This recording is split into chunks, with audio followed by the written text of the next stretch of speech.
દેશભરમાં રક્ષાબંધનની ભવ્ય ઉજવણી કરાઈ રહી છે। આ ભારતીય સંસ્કૃતિનું જીવંત ઉદાહરણ છે।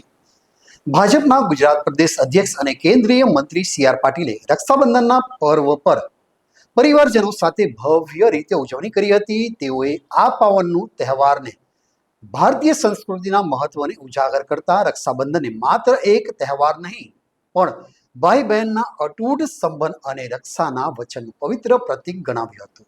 સી.આર. પાટીલે રક્ષાબંધનના ઐતિહાસિક પર્વના સંદર્ભમાં મહાભારત યુગની ઘટના યાદ કરાવતા કહ્યું હતું કે દ્રૌપદીએ જ્યારે ભગવાન શ્રી કૃષ્ણના હાથમાં ઈજા થઈ પછી પોતાનો ઓઢણીનો ટુકડો ફાડી બાંધી દીધો હતો ત્યારે ભગવાનને તેને આજીવન રક્ષાનું વચન આપ્યું હતું। આજે પણ એ સંસ્કૃતિ જીવંત છે।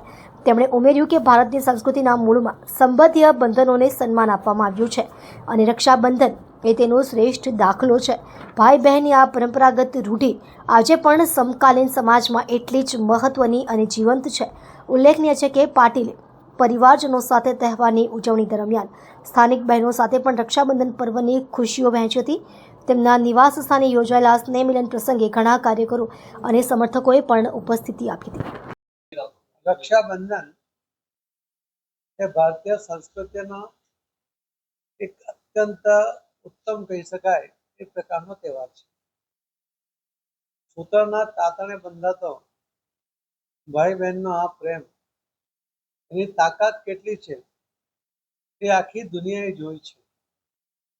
આપણે મહાભારતની અંદર પણ ભગવાન કૃષ્ણ અને દ્રૌપદી એના એક રાખડી, એક રક્ષાને કારણે એના જ્યારે એને જરૂર પડી બહેનને ત્યારે જે રીતે ભગવાન કૃષ્ણે મદદ કરી છે એ આપણા માટે ખૂબ મોટું ઉત્તમ ઉદાહરણ છે। સામાન્ય જીવનની અંદર પણ બહેનોની રક્ષા કરવા માટે કેટલાય ભાઈઓએ પોતાની જીવનની પણ કુરબાની આપી દીધી છે।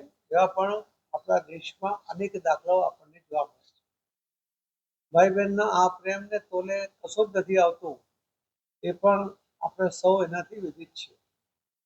આ તહેવારનું મહત્વ જે રીતે જળવાયું છે અને આજ દિન સુધી સતત આ પરંપરાને જાળવીને જે રીતે રક્ષાબંધનનો તહેવાર ઉજવવામાં આવે છે ત્યારે રક્ષા બાંધતી વખતે બહેન ભાઈને શુભેચ્છા આપતી હોય છે અને ત્યારે ભાઈ પણ એના મનમાં કલ્પના કરતો હોય કે બહેન ચિંતા ના કરીશ, હું તારી સાથે છું, એ પ્રકારનો એક નિર્ધાર, એક સંકલ્પ એના મનમાં એ કરતો હોય છે। અને એટલા જ માટે આ તહેવારનું જે અનેરું મહત્વ આપણા સંસ્કૃતિમાં છે એને જાળવીને એ તહેવાર ઉજવે છે। એટલા માટે આજે હું આપના માધ્યમથી સૌ સુરતવાસીઓને, સૌ ગુજરાતના ભાઈ બહેનોને, સૌ દેશવાસીઓને રક્ષાબંધનની ખૂબ ખૂબ શુભેચ્છા પાઠવું છું। આપ સૌને પણ ખૂબ ખૂબ રક્ષાબંધનની શુભેચ્છાઓ। ધન્યવાદ।